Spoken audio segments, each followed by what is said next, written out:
Right after New Year's, the 100-watt fiber laser arrived. It took me a while to unpack it. It was about 180 pounds, a lot of steel clips.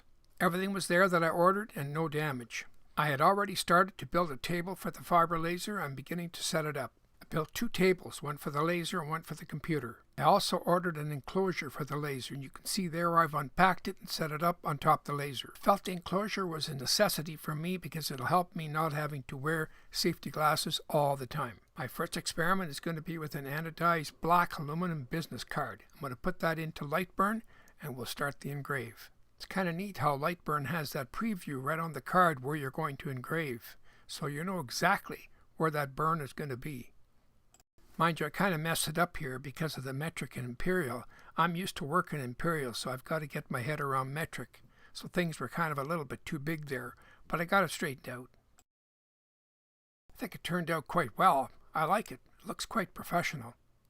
Makes an interesting business card.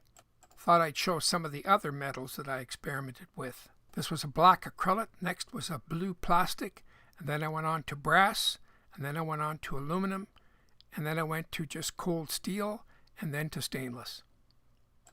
This business card is going to be a little bit different. I'm going to draw it up using Logitrace from a paper diagram, and then we'll work from there to create the DXF file for Lightburn. I made a quick mention there about the enclosure. If you don't have the enclosure, you've got to wear safety glasses all the time. This laser is a bit different than the CO2 laser. You cannot look at that burn.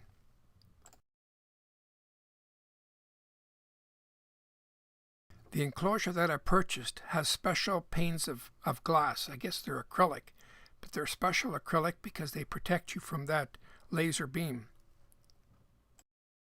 Also in that enclosure there's an exhaust port, and I've got that connected up to an exhaust fan which ties into my CO2 laser exhaust and blows it outside.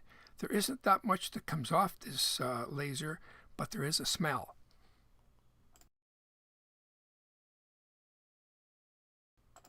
I've also added a small temporary light to the enclosure, so when I'm working on the computer and glance over to the enclosure, I can see inside better. It's just temporary. I haven't figured out exactly what I want yet.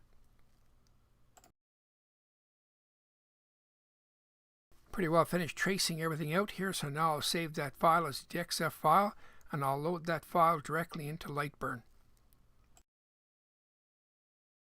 In Lightburn, I'll size it to match the business card, and I'll also put the parameters in for the engrave.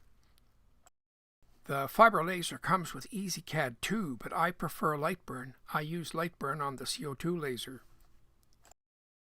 You can see here where Lightburn does the preview right on the card. What's great about this is that you can move that around to suit centering from the top and from the sides. It's great. I've even seen where you can do a preview on a ring, on the inside of a ring. So that's pretty precise. It doesn't take too long for these engraves. They're about maybe a minute, minute and a half. The longest I've seen so far is about 2 minutes. Mind you, there's a lot to learn experimenting with this fiber laser. There's way more setups than when you use a CO2 laser. I've been finding all the YouTubes on the internet just excellent for training. Rubik's Cube looks good.